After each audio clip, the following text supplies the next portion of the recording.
Welcome back to Serve It Up Saturday, and today we're going to be making some old school chocolate sprinkle sponge. So we're going to need a few ingredients: some beaten egg, self-raising flour and cocoa powder. This is just granulated sugar, and I've got some margarine in there. I used stock. So what we're going to do, we're going to pop this into our mixer. You can use a freestanding mixer like myself, you can use a handheld mixer, or you can just mix it by hand with a spoon. Either way, you just want to mix your butter, margarine and sugar together, just so it's all nicely combined and slightly paler in colour. So you can see here, I'm going to put my mixer on just the lowest setting, and it'll gradually mix and all combine, and it goes a lighter, a sort of paler colour. That's when you know everything is mixed and combined to the point of that, and that's how it should be. So the next stage, we want to get our self-raising flour and cocoa powder mix, and we're going to pop this into our mixer, and also in there is going to go our beaten egg.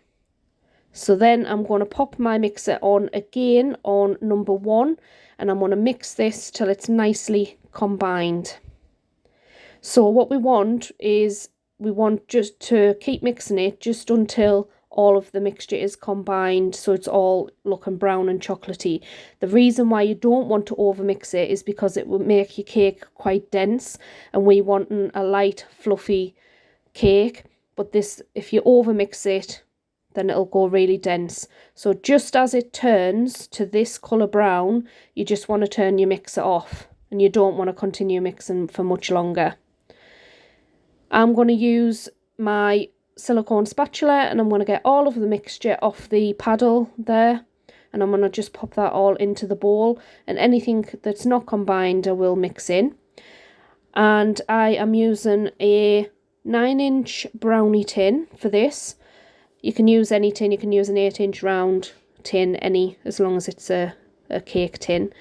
And I've lined mine with some greaseproof paper, and all I do, I just kind of over measure with the greaseproof paper, lay it on top, and then I just slowly add dollop after dollop after dollop, and it just slowly pushes the greaseproof paper to the sides so that it's not, because it can be quite difficult to line a tin properly. So that's how I do it, and it just works out every time. So what I'm also going to do is cut the greaseproof paper off the sides as well, any excess, before it goes into the oven. So we'll flatten all of the mixture down, not too much, just make it flat so it's not going to be raised or bumpy.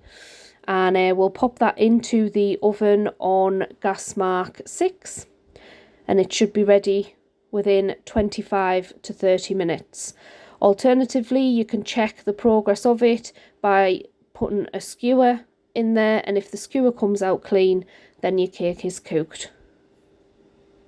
So my cake has came out of the oven and it's nice and cool, and I'm just going to mix up our icing mixture, and that is just some icing sugar, cocoa powder and some milk. And you just want to keep mixing and mixing until all the lumps are gone, until it's nice and shiny and glossy.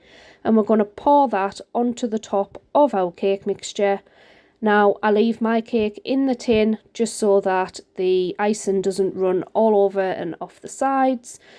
I put some sprinkles on the top after this. You can use chocolate sprinkles or rainbow, but I like to use the rainbow sprinkles. And just leave that to set. You can either pop it into the fridge for 10-15 minutes and that would set it, or you can just leave it to set on the workbench. So once it's all set, it's ready to cut and enjoy. So this is me gonna cut the cake and reveal how absolutely amazing and gorgeous it is. Now, I don't know about anybody else, but we used to have mint custard, like a bright toxic green kind of colour, and I don't know if that's just a northeast thing. So that's what we used to have it with anyway. So yeah, let me know in the comments below if you had anything similar at school. But yeah, so this is the final product. Absolutely delicious, and I hope you do try it, and I hope you do enjoy, and I'll catch you on the next one.